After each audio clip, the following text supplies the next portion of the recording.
हर हर महादेव भक्तों, जय श्री राधे।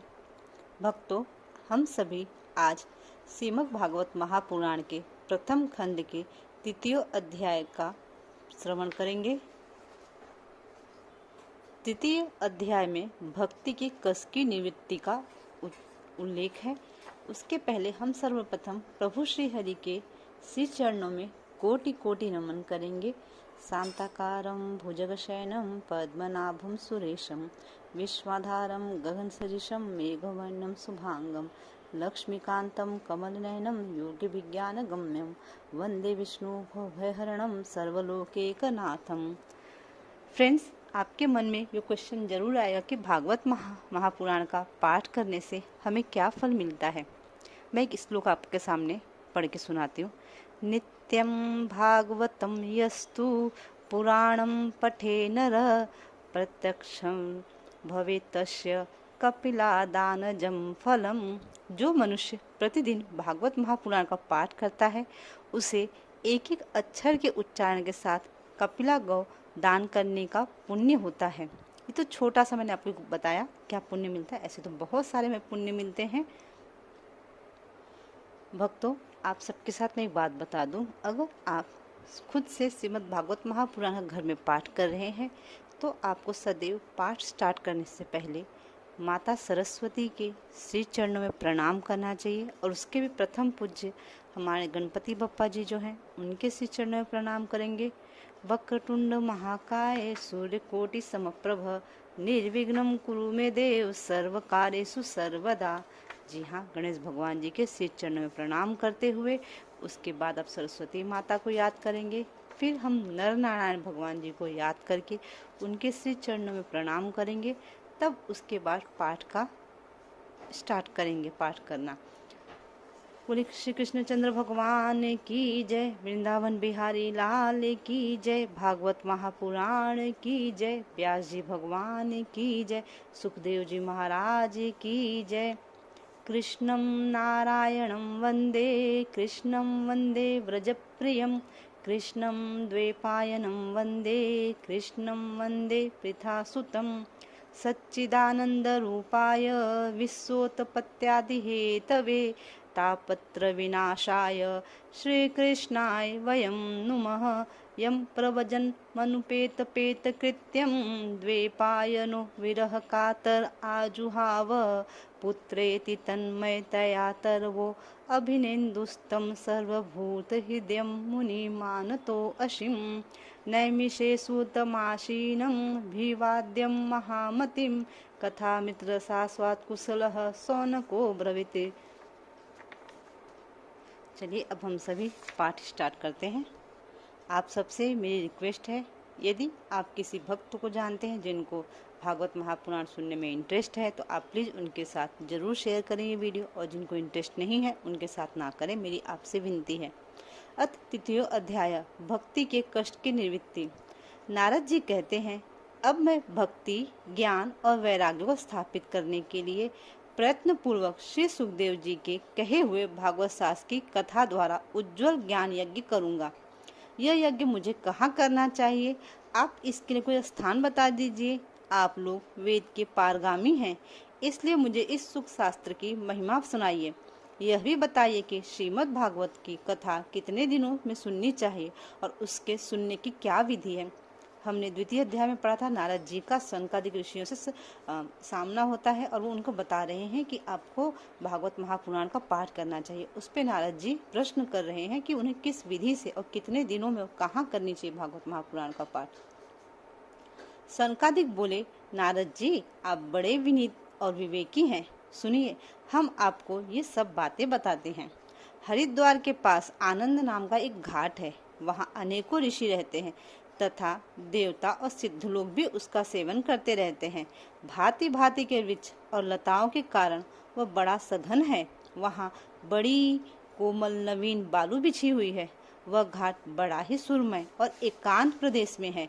वहाँ हर समय सुनहले कमलों की सुगंध आया करती है। उसके आसपास रहने वाले सिंह, हाथी आदि परस्पर विरोधी जीवों के चित्त में भी वैर भाव नहीं है। वहाँ आप बिना किसी विशेष प्रयत्न के ही ज्ञान यज्ञ आरंभ कर दीजिए। उस स्थान पर कथा में अपूर्व रस का उदय होता है। भक्ति भी अपनी आंखों के ही सामने निर्बल और जराजीर्ण अवस्था में पड़े हुए ज्ञान और वैराग्य को साथ लेकर वहां आ गई, क्योंकि जहाँ भी श्रीमद् भागवत की कथा होती है वहाँ ये भक्ति आदि अपने आप पहुँच जाते हैं। वहाँ कानों में कथा के शब्द पढ़ने से ये तीनों तरुण हो जाएंगे। सूत जी कहते हैं, इस प्रकार नारद जी के साथ सनकादिक भी श्रीमद् भागवत कथा में का पान करने के लिए वहाँ से तुरंत गंगा तट पर चले गए। जिस समय वे तट पर पहुँचे, भूलोक, देवलोक और ब्रह्मलोक सभी जगह इस कथा का हल्ला हो गया। जो भगवत कथा के रसिक विष्णु भक्त थे, वे सभी श्रीमद् भागवत में का पान करने के लिए सबसे आगे दौड़ दौड़कर आने लगे। भृगु, वशिष्ठ, चवन्य, गौतम, मेधातिथि, देवल, देवरात, परशुराम, विश्वामित्र, साकल, मार्कंडेय, दत्तात्रेय, पिपलाद, योगेश्वर, व्यास और पराशर, छाया सुख, जाजली और जहू आदि सभी प्रधान मुनिगण अपने अपने पुत्र, शिष्यों और स्त्रियों समेत बड़े प्रेम से वहां आए। इनके सिवा वेद, वेदांत, मंत्र, तंत्र, सहस्त्र पुराण और छहों शास्त्र भी मूर्तिमान होकर वहां उपस्थित हुए। गंगा आदि नदियां, पुष्कर आदि सरोवर, कुरुक्षेत्र आदि समस्त क्षेत्र, सारी दिशाएं, दंडक आदि वन, हिमालय आदि पर्वत तथा देव, गंधर्व और दानव आदि सभी कथा सुनने चले आए। जो लोग अपने गौरव के कारण नहीं आए, महर्षि भृगु ने समझा बुझा कर ले आए।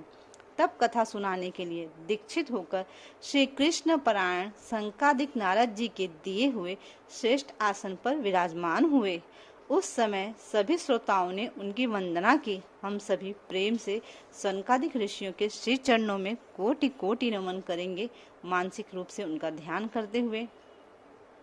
श्रोताओं में वैष्णव, विरक्त, सन्यासी और ब्रह्मचारी लोग आगे बैठे और उन सब के आगे नारद जी विराजमान हुए।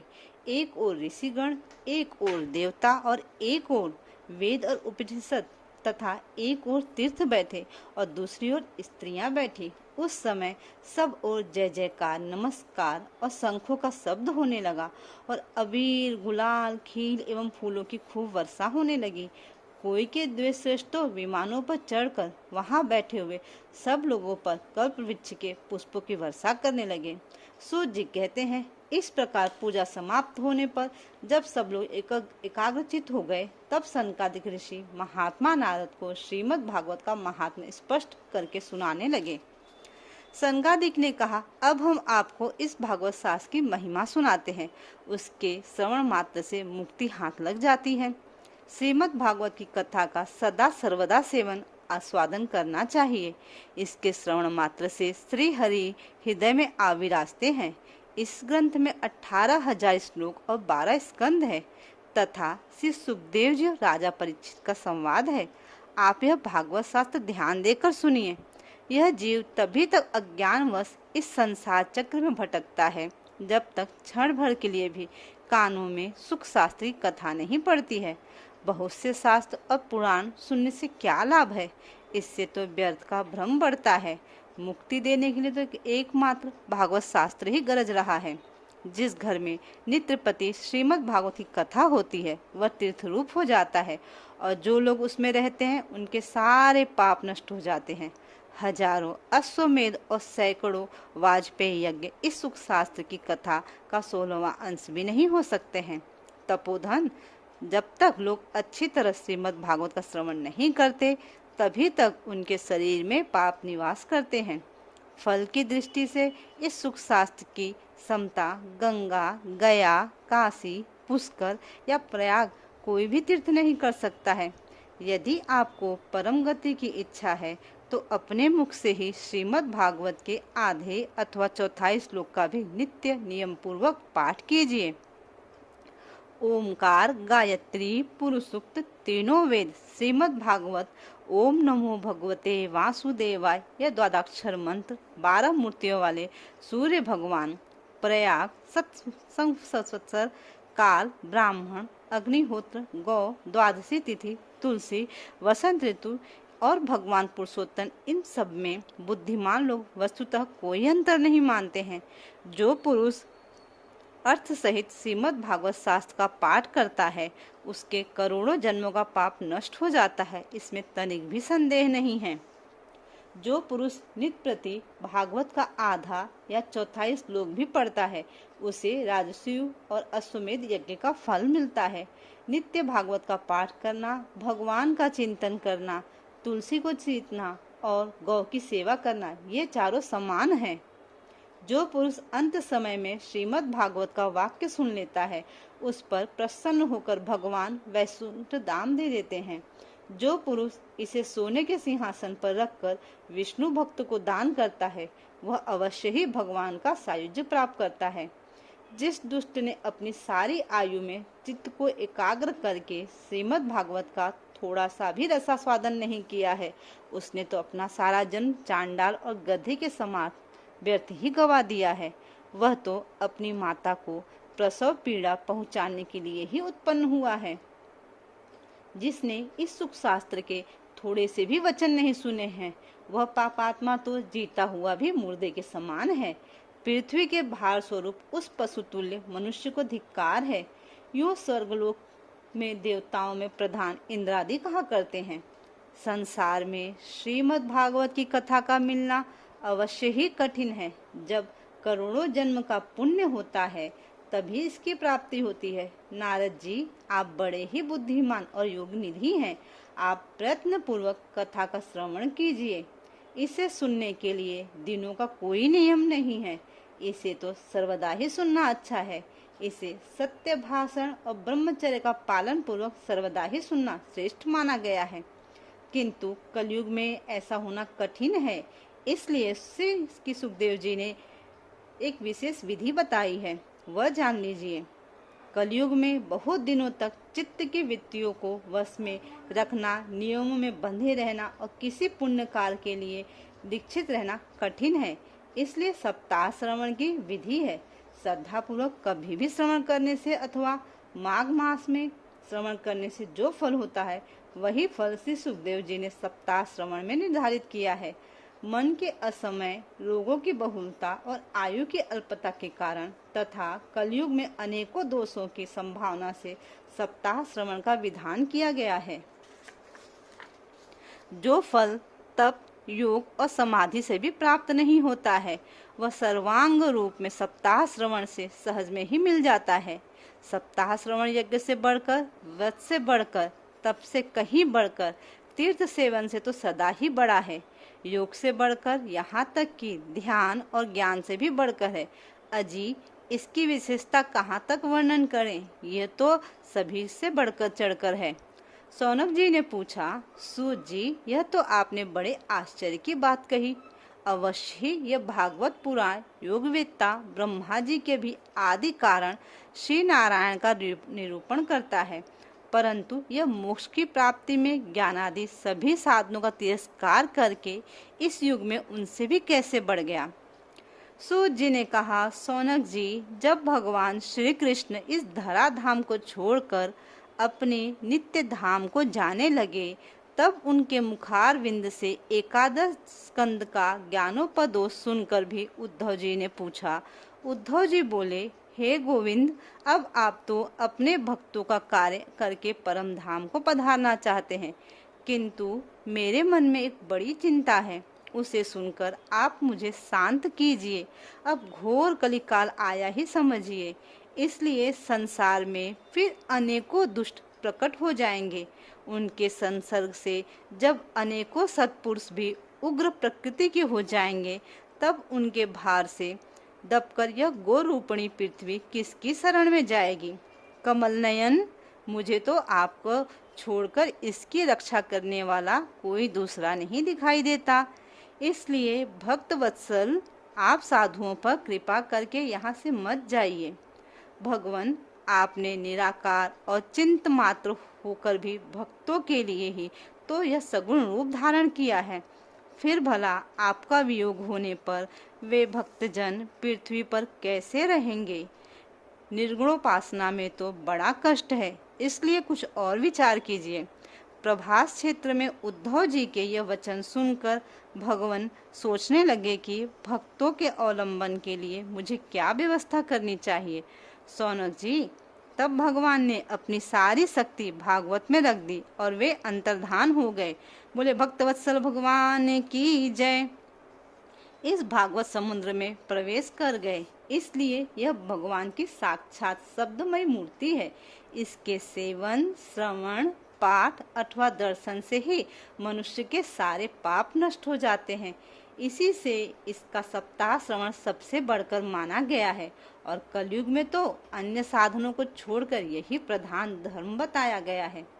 कलिकाल में यही ऐसा धर्म है जो दुख, दरिद्रता, दुर्भाग्य और पापों की सफाई कर देता है तथा काम, क्रोध, शत्रुओं पर विजय दिलाता है।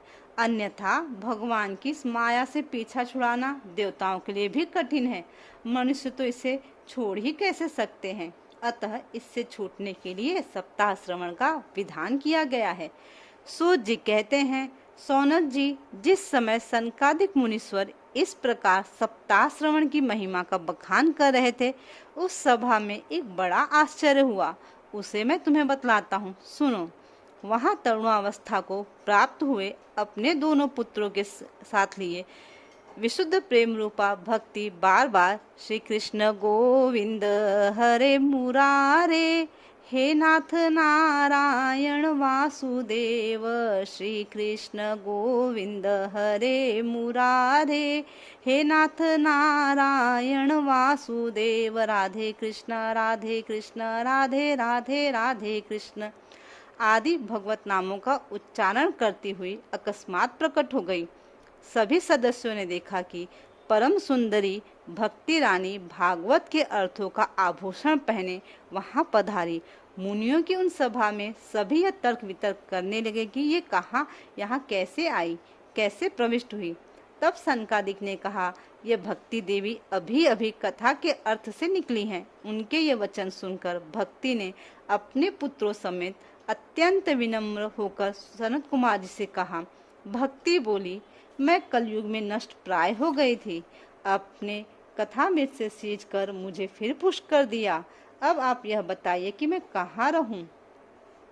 यह सुनकर सनकादिक ने उसे कहा, तुम भक्तों को भगवान का स्वरूप प्रदान कराने वाली, अनन्य प्रेम का संपादन करने वाली और संसार रोग को निर्मूल करने वाली हो। अतः तुम धैर्य धारण करके नित्य निरंतर विष्णु भक्तों के हृदय में ही निवास करो।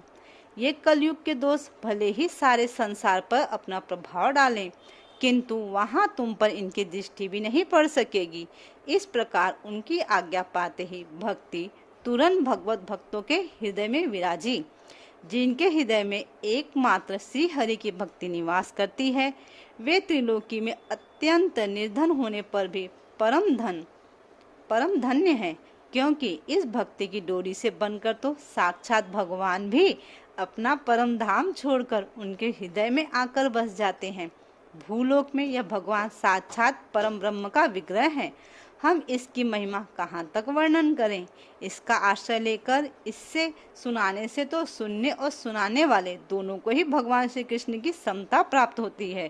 अतः इसे छोड़कर अन्य धर्मों से क्या प्रयोजन है। इति श्री पद्म पुराणे उत्तरखंडे श्रीमद् भागवत महात्म्ये भक्ति कष्ट निवर्तनम नाम तृतीय अध्याय। भक्तों, आज ये था तृतीय अध्याय का पाठ। हम कल चतुर्थ अध्याय का पाठ करेंगे।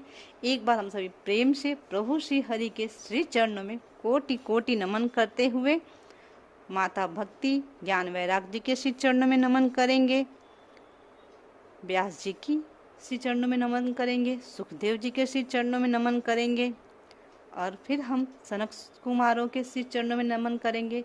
नारद मुनि के श्री चरणों में नमन करते हुए नर नारायण भगवान की जय, माता सरस्वती की जय, गजानन गणपति भगवान की जय। एक बार सभी प्रेम से बोलेंगे, भागवत महापुराण की जय, भागवत भगवान की जय, भक्तवत्सल भगवान की जय, श्री वृंदावन बिहारी लाल की जय।